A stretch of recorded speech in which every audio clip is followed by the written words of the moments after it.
묵상하신 말씀 잠시 나누시 갖도록 하겠습니다. 오늘은 비교적 좀 잘 알려진 사회학 용어로 한번 시작을 해보겠습니다. 사회학 용어 화면에 띄워주시면요. 깨진 유리창 이론이라고 하는 이론 용어입니다. 심리학에서도 사용하는 것이기도 한데요. 익히 아시는 분들은 아실 만한 내용일 것 같습니다.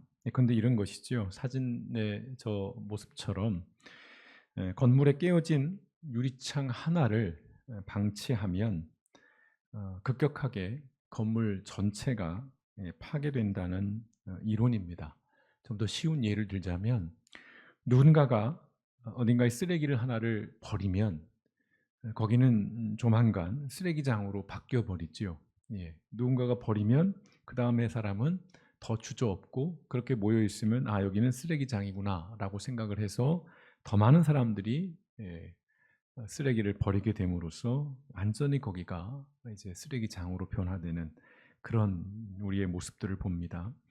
깨진 유리창 하나가 지역 전체에 범죄를 증가시킨다는 그런 이론이기도 합니다.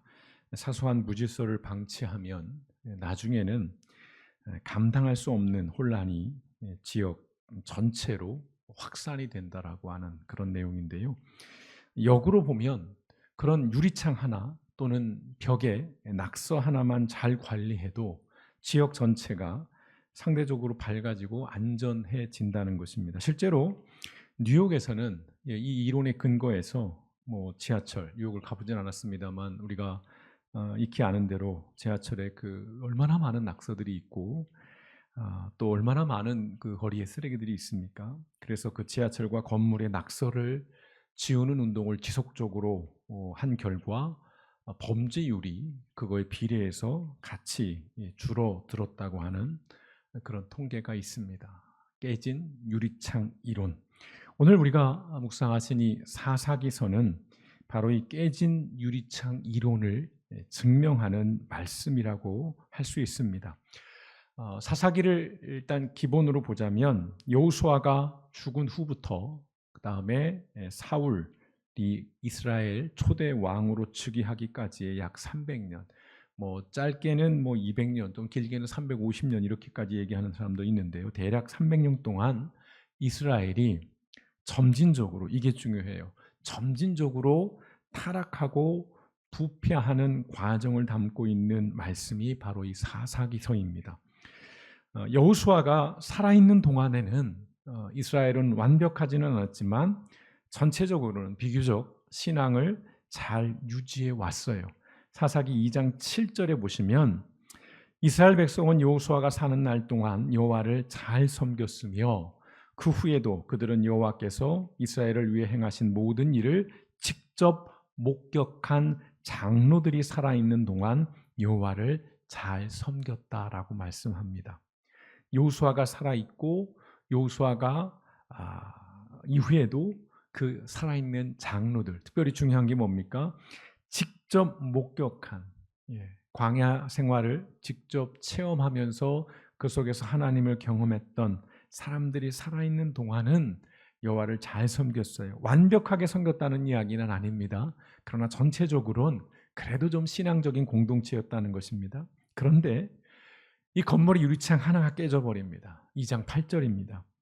여호와의 종 눈의 아들 여호수아는 110세를 일기로 세상을 떠났다. 여호수아가 죽음을 맞습니다. 물론 여호수아라는 인물이 단순히 유리창 하나는 아니죠. 이스라엘 지도자입니다. 그러나 여호수아도 결국은 하나님 앞에 한 사람인 것이지요. 영원할 수는 없는 것입니다. 한 사람 여호수아의 죽음은 안타깝게도 이제 비극적인 이스라엘 역사의 시작점이 됩니다. 여호수아 이후에 이제 이스라엘을 이끌 지도자를 제대로 세우지 못하게 돼요. 참 여기는 의문이 듭니다. 왜 그랬을까라는 생각이 들어요. 하나님 모세를 부르시고 모세를 지도자로 세웠고 또 모세를 통해서 여호수아를 지도자로 세웠는데 여호수아 때에 이르러서는 지도자를 제대로 세우지 못합니다. 참 이게 어려운 것이지요. 그러니까 부가 이렇게 뭐 이어질 때도 3대 가는 거 보통 3대를 기준으로 이야기하기도 하고, 또 여러 사회적인 어떤 흐름도 이제 3대째 이르면 다 모든 것들이 무너지는 어떤 이러한 현상들과 같은 것을 우리가 이해해야 될지는 모르겠는데요. 여튼 안타깝게도 여호수아 이후에 마땅한 지도자가 없었습니다. 또한 여호수아와 함께했던 사람들도 다음 세대에게 이스라엘의 역사, 그들의 신앙을 제대로 전수하지 못하게 됩니다. 성경은 이렇게 말씀해요. 2장 10절 말씀에, 그리고 그 당시 사람들도 마침내 다 죽어 없어지고 새로운 세대가 일어났는데 이들은 여호와를 알지 못하고 여호와께서 이스라엘을 위해 행하신 일도 알지 못하는 자들이었다라고 합니다. 여호수아가 죽은 그 시점을 이후로 점진적으로 그들의 신앙이 약해져 가는 거예요. 옅어져 가는 것입니다. 그러다 마침내 그 세대들이 사라지고 그 다음 세대들이 등장을 하는데, 이들은 한마디로 말하면 여호와 하나님을 알지 못하는 세대였다는 것입니다. 출애굽의 역사, 또 첫 번째 그 유월절을 경험하지 못한 세대예요. 홍해를 건너는 것도 경험하지 못했고 요단강을 건너는 것도 경험하지 못했던 그런 세대. 자, 그런 세대가 지나니까 이제는 그러한 역사조차도, 이러한 역사가 있었지, 우리가 이집트에서 나왔고 그때 홍해가 갈라졌고 그리고 광야에서 하나님께서 우리를 구름기둥 불기둥으로 인도해 주셨고 마침내 요단강을 건너서 가나안 땅에 들어오게 하셨지라는 그 역사조차도 이제는 제대로 알지 못하는 세대가 되어버린 것입니다. 이른바 전쟁을 직접 겪은 세대와 그 세대로부터 전쟁의 참혹함에 대해 전해들은 세대까지는 공유하는 역사의식과 신앙이라는 게 있는 것이죠. 그런데 그 다음 세대부터는 모든 것이 단절되어 버립니다. 그 결과에 대해서 성경은 이렇게 우리에게 들려줍니다. 오늘 우리가 묵상한 말씀 11절과 12절 말씀, 이스라엘 백성은 여호와께 범죄하고 바알 신들을 섬기기 시작하였다. 그들은 이집트에서 이스라엘 자손을 인도해내신 그들의 조상의 하나님 여호와를 저버리고 그 주변에 있는 이방 민족들의 신들을 섬겼다. 이와 같이 그들은 여호와를 버리고 바알과 아스다롯을 섬겨 여호와를 노하게 하였다라고 합니다. 바알과 아스다롯이라고 하는 신은 농경신입니다. 농사를 주관해요. 이들이 이제 정착민들이 됐잖아요. 가나안 땅에 정착을 하게 됩니다. 그러면서 그들이 유목민이었던 이들이 이제 농경민으로 살게 되면서 자신에게 풍요를 갖다 주고 부를 갖다 주고 번영을 갖다 줄 그 신을 찾아서 섬기는 것이죠. 인간이 가진 어쩔 수 없는 종교성이라 그럴까요? 어떤 악함이라 그럴까요? 하나님을 버리고 바알과 아스다롯을 그들이 섬기게 되었다는 것입니다. 이스라엘의 새로운 세대는 하나님을 버렸어요. 그들의 욕망, 그들의 이익에 따라서. 그러나 하나님은 그러실 수가 없었던 것이지요. 하나님을 버린 그 세대를 향해서 하나님의 대응은 뭐였냐면 진노하심입니다. 어찌 보면 너무 유치하게 보일 수도 있습니다만은 이 하나님의 진노는 이스라엘을 불쌍히 여기는 마음이 본질이에요. 이놈들이 나를 버렸어?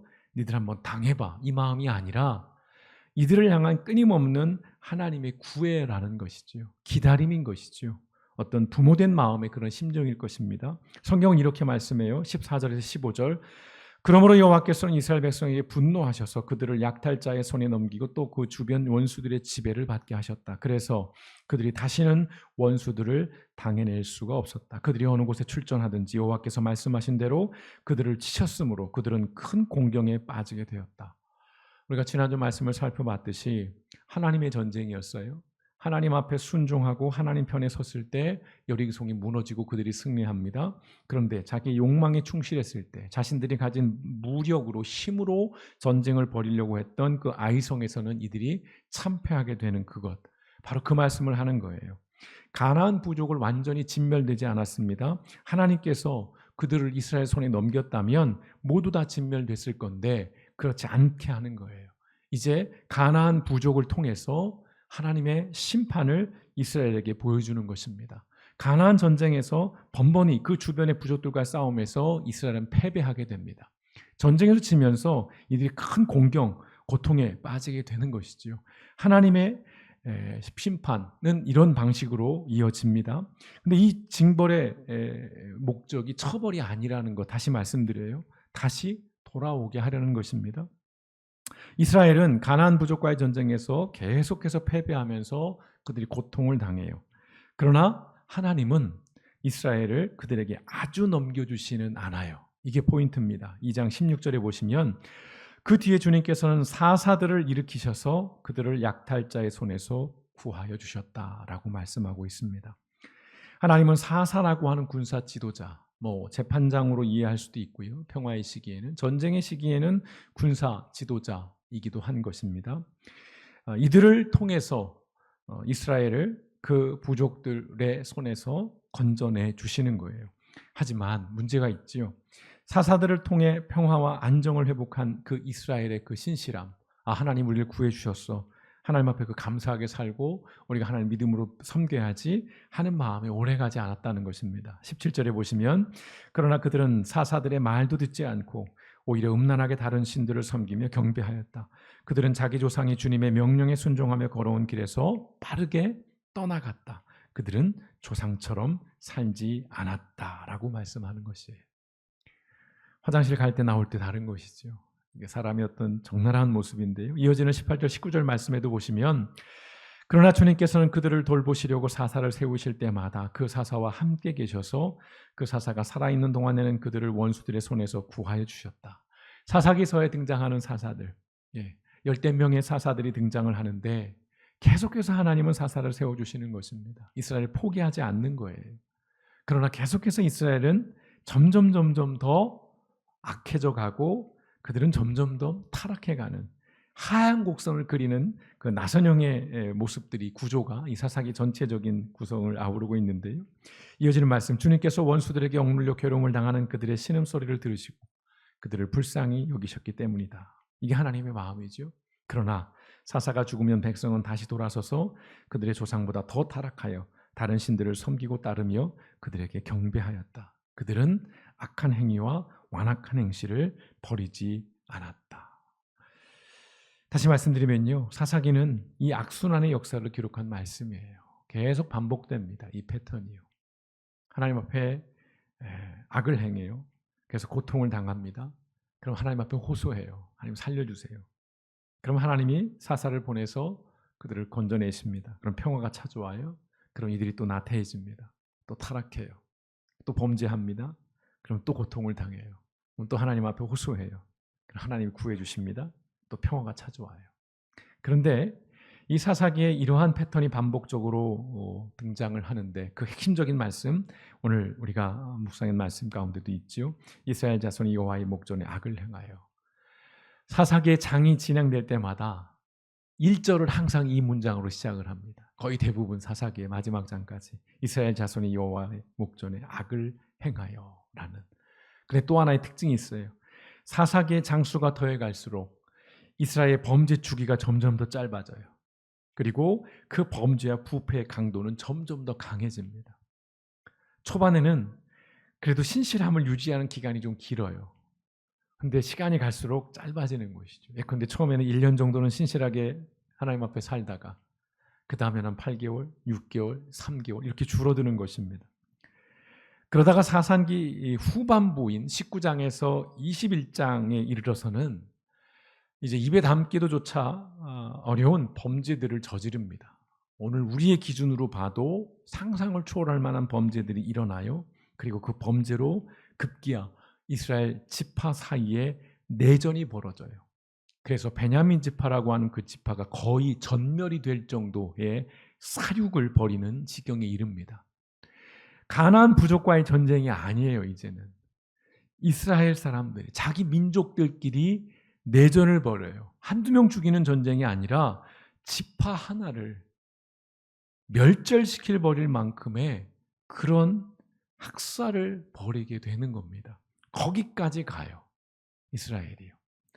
사사기는 이스라엘 역사에서 그래서 가장 충격적이고 끔찍한 역사의 기록입니다. 대단히 폭력적이고요. 아주 잔인한 역사를 보여줘요.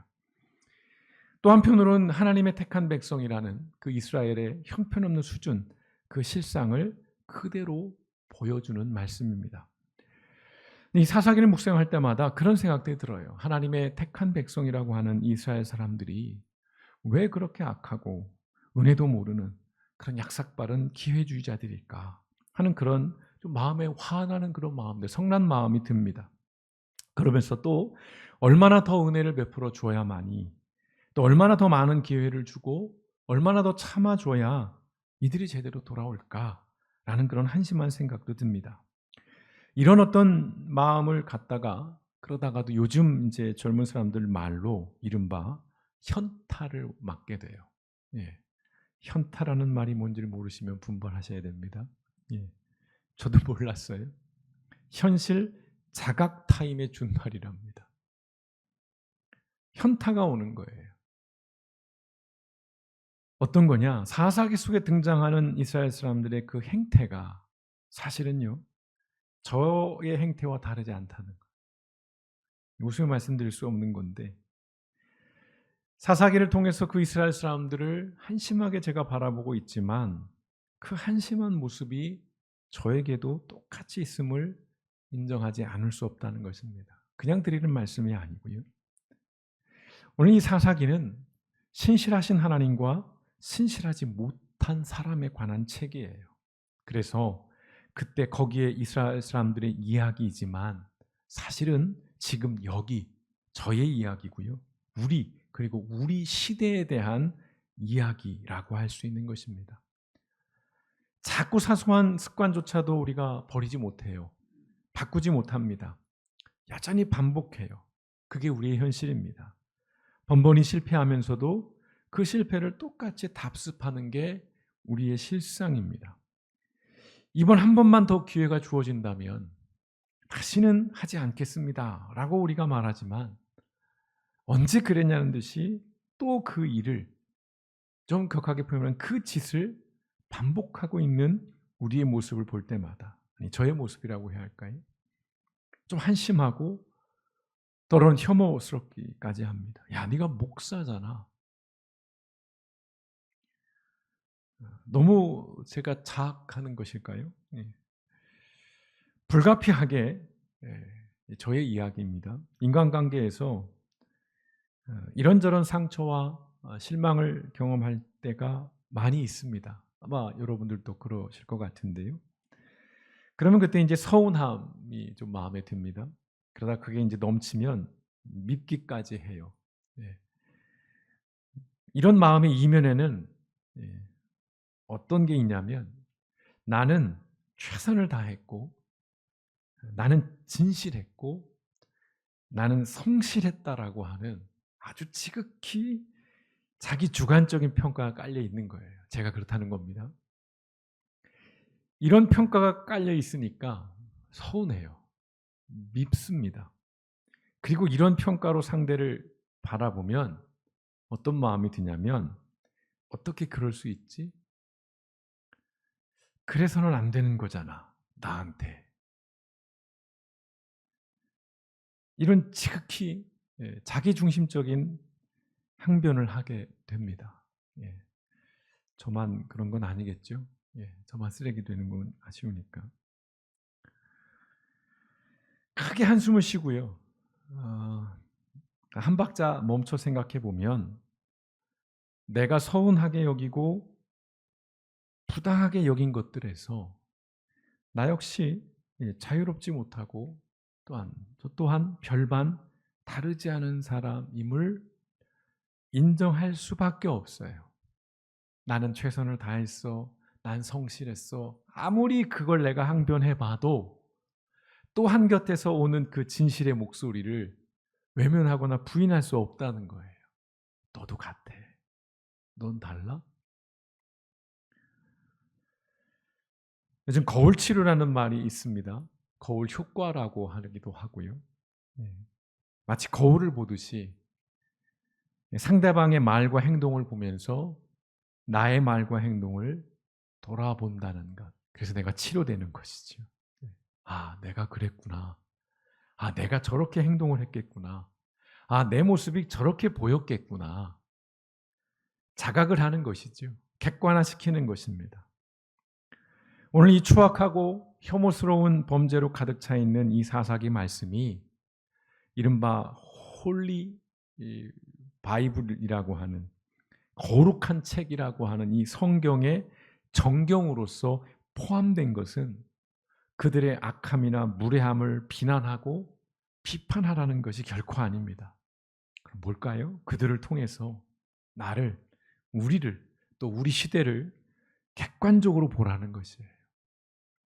왜냐하면 우리가 그들과 다르지 않은 수준을 가진 사람이기 때문이라는 것입니다. 우리도 여전히 이기적이에요. 우리도 여전히 기회주의적입니다. 우리도 여전히 어리석습니다.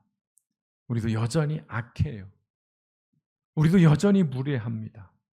우리도 여전히 무심해요. 말씀의 서두에서 깨어진 창문 이론에 대한 말씀을 드렸어요. 깨어진 창문 하나가 건물 전체를 허물어 버린다는 그 말씀.